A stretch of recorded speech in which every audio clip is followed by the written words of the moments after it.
Hello, this is Green Eagle still here. All right. So I have a question for you. Do you think there's a lot of politics involved in the Oscars? Do you think so? What do you think, Damien? No. No? No. Okay, because something got me thinking, okay? So last night they were the Oscars, right? The 2024 Oscars, okay? Billie Eilish won her second Oscar. She's only 22. She's actually the youngest person in the whole history of the Oscars to receive two Oscars. She has that record now. She's the youngest person to receive two Oscars. So fantastic. And there's no denying her talent. I mean, in my opinion, she's probably the greatest artist of her generation and probably one of the only people who has any originality at all. Yeah, absolutely. A lot of other people sound like regurgitations of the same crap all over, but she actually sounds like something original and fresh, and she's got her own style and her own voice. And hey, you know, a couple years ago they won the Oscar for the James Bond theme, and then now they won the for the What I Was Made For from Barbie. Great, more power to her. But here's my thing, okay? Because I look at things from a slightly different perspective. Another one of the nominees was Diane Warren. Now, you might think, well, who the heck is Diane Warren? Well, let me tell you. She's a career songwriter. She's written hits, so many hits that I don't even know. But just to give you an idea, she wrote, you know the band Aerosmith, right? Mm-hmm. They've been around since the 70s. Mm-hmm. And Aerosmith has only had one number one hit in their entire career. I Don't Want to Miss a Thing? I Don't Want to Miss a Thing. And guess what? Aerosmith didn't write that song. Diane Warren wrote that song. It was for the movie Armageddon. And she gave them their first number one hit, okay? She's more like, she writes songs for other people to sing. I think she's written songs for Shania Twain, and she's written so many hits, and she's a multi-millionaire, and she's like a behind-the-scenes songwriter. Like, she'll write the material for other people to sing and interpret, but she doesn't, as long as I know, I don't think she performs the material herself. And she has been nominated for an Oscar.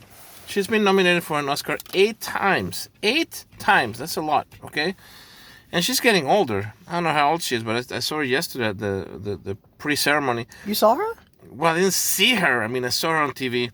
She must be hitting her 70s probably, if not, I mean, I don't know, but she looks older. And this is what I'm thinking, okay? As much as I love and respect Billie Eilish, and as much as I think her song was pretty amazing, but I'm thinking, you know what? Diane Warren, she's been nominated 8 times. She's older. She's got a career in songwriting. Why don't you just give her an Oscar, for Christ's sake? Just a, kind of like a nod for her contribution to music. And Billie Eilish is so young. She has the rest of her life to win as many Oscars as she wants. So I don't know if I'm wrong for feeling that way. Again, I'm not trying to take credit away from Billie Eilish. I love her. I think she's amazing. She totally deserved the Oscar. But then you got to think, well, you know, I guess you can't make everybody happy, but do you think there's any politics involved? Is it just a one big popularity contest?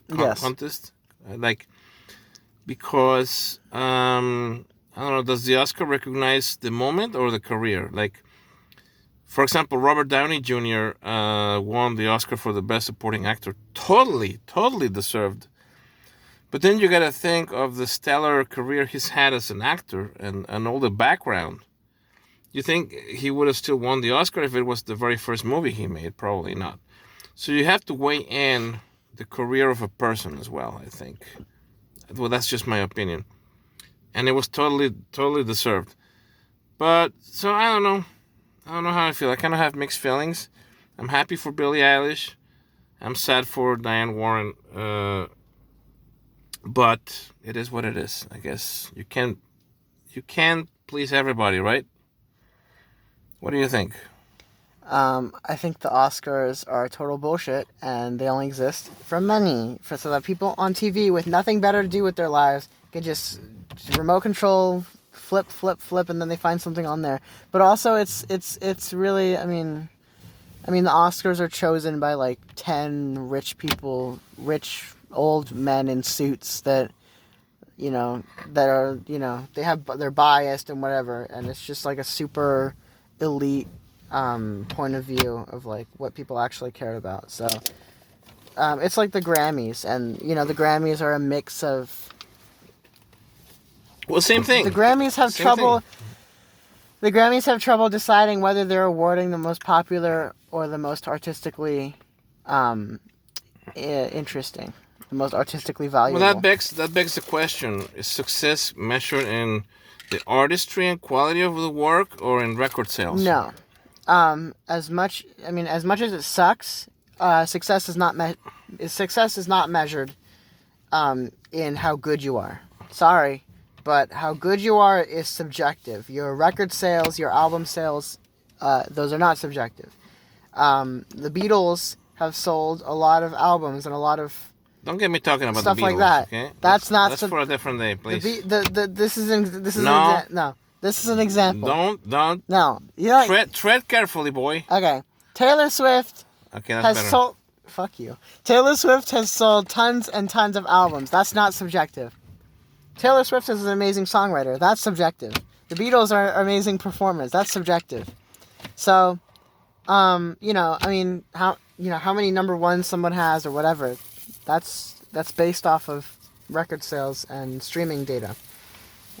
But again, it's very difficult to compare Apples and oranges. And also there are artists today that have very good streaming numbers, like Drake and Taylor Swift, and they're being compared to the Beatles and Elton John and Whitney Houston and people like that before the age of streaming. So it's just like that. And then also there are so many artists. There are countless artists that are very artistically, stellar, and they don't get any number ones or any, or maybe they get, like, for example, Bob Marley. Bob Marley barely reached the Hot 100. I think he had one song on the Hot 100. And who's that other guy? Rodriguez? And Jimi Hendrix only had one song in the top 20. And there are artists like that have, that are very well-known artists and very well-respected. But really, they didn't have a lot of success, like in radio, sales, streaming. Same goes for very well-known songs that count as pop songs or radio songs. Like, for example, this is the first song I think of is probably the Hawaiian version of Somewhere Over the Rainbow. Like, that version of the song is actually more listened to than the original Somewhere Over the Rainbow. But it's never charted, ever. And there are a lot of hit songs like Three Little Birds by Bob Marley. That wasn't a hit in the U.S. What a Wonderful World by Louis Armstrong. In the U.S., that wasn't a hit. In the U.K., it was. So, that's another thing. It's really Subjective. Yeah, subjective. Okay. So, All right. Thank you for your input. That's it. That's all the Billie Eilish. Was there anything else you had to talk about? That's all I had to say, and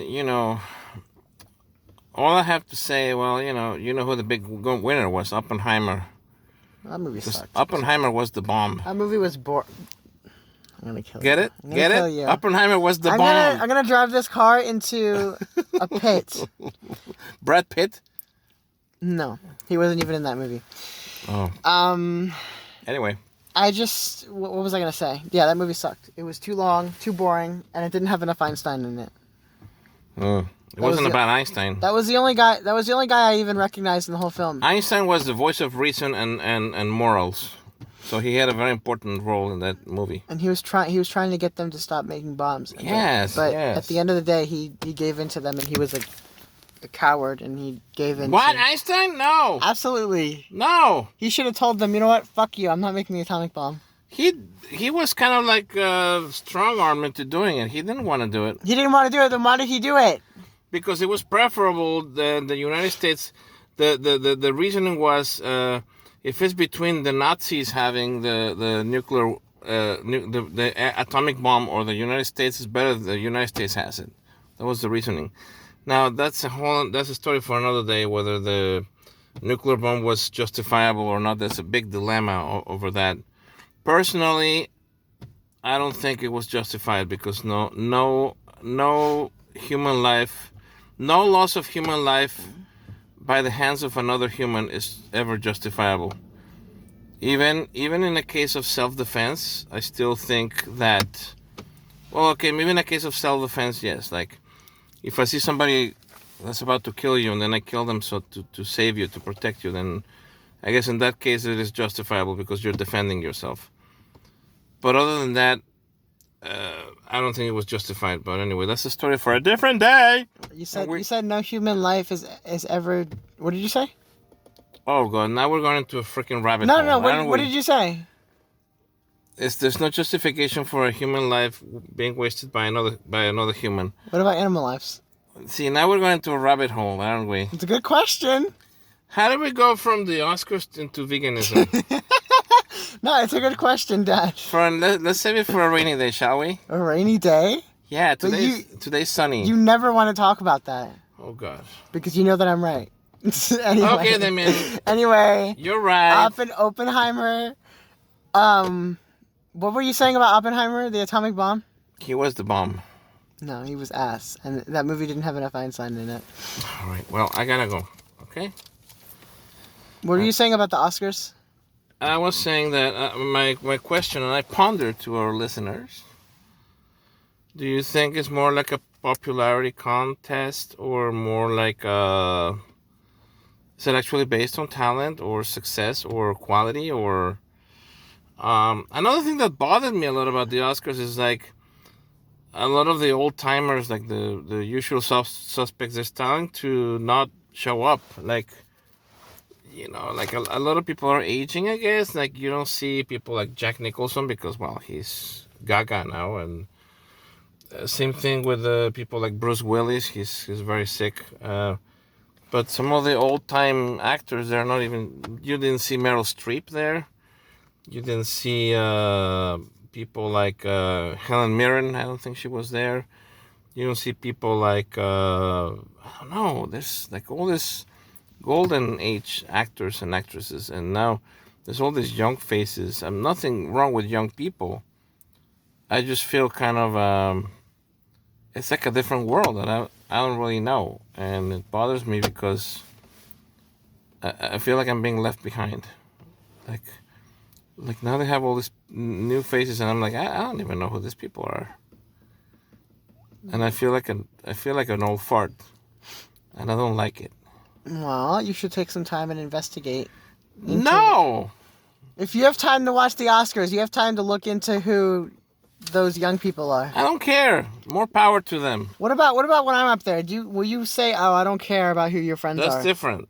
That's different. I know who you are. That's different. What about the parents of? I know who you are. How do you think Billie Eilish's parents feel that you wouldn't even bother to? Well, more power to them. They must be very proud of their kids.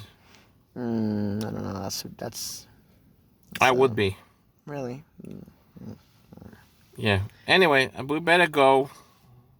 It's such a nice day outside, right? Yes. Well, thank you so much for watching. Eat your fruits and vegetables. Ah.